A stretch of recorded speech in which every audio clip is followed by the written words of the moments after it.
Good day internet. So, gusto nyo ba malaman kung gaano kahirap ang trabaho dito sa Israel? So, nasa tamang video kayo. So, disclaimer lang po, hindi po kami pare-pareho ng trabaho, hindi po kami pare-pareho po ng lugar. So, ready na po kayo?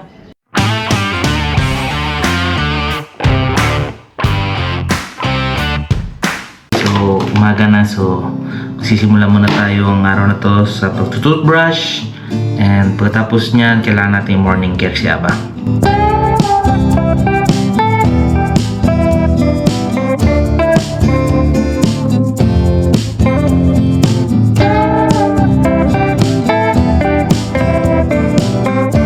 Okay, so natapos na ako sa morning care ni Aba. Tapos na rin siyang kumain ng breakfast. Ang next naman ngayon ay i-prepare ko siya para sa lunch.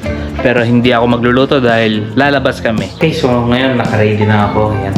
So, in 30 minutes, darating na yung taxi namin. So, kailangan ko nang bangunin si Aba. Samahan niyo ako. Let's go!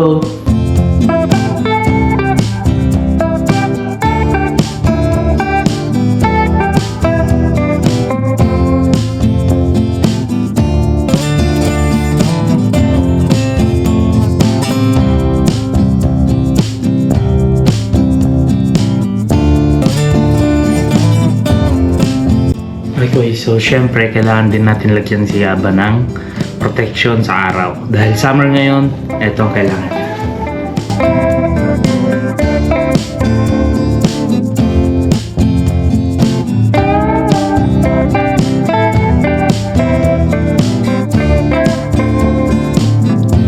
So ayun na, pasakay na kami ngayon dito sa may taxi.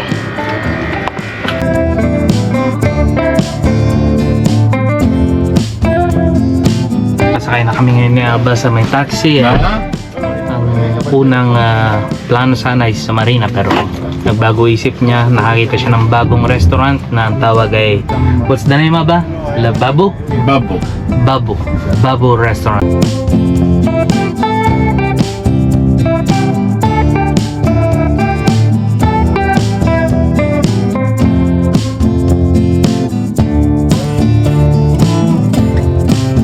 Order na kami.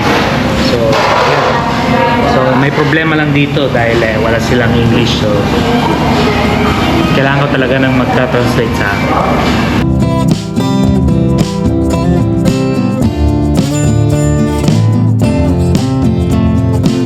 Sa pagkakataon, nagamitan ko siya ng Google Translate.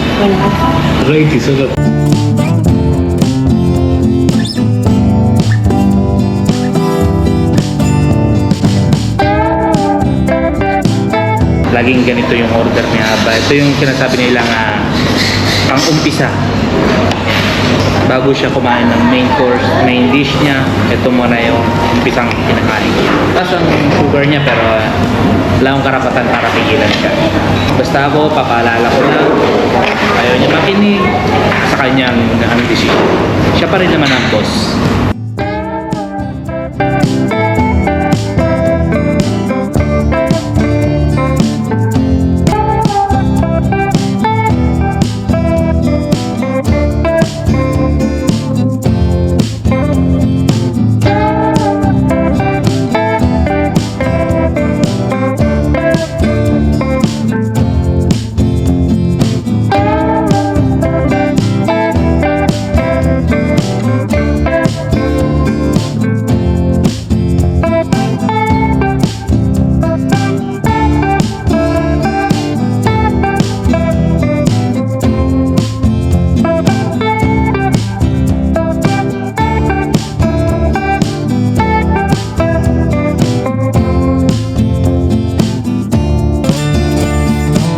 Natin ngayon kainin ito dahil isa lang yung in-order ko, pero siya pa nagalit, ginawa niya ang dalawa. Okay lang. Are you talking to? It's good. Yun lang, wala lang silang spicy chicken. Pero meron naman silang sili dito. So ito siya, sili na manghang. So, kain tayo. Enjoy!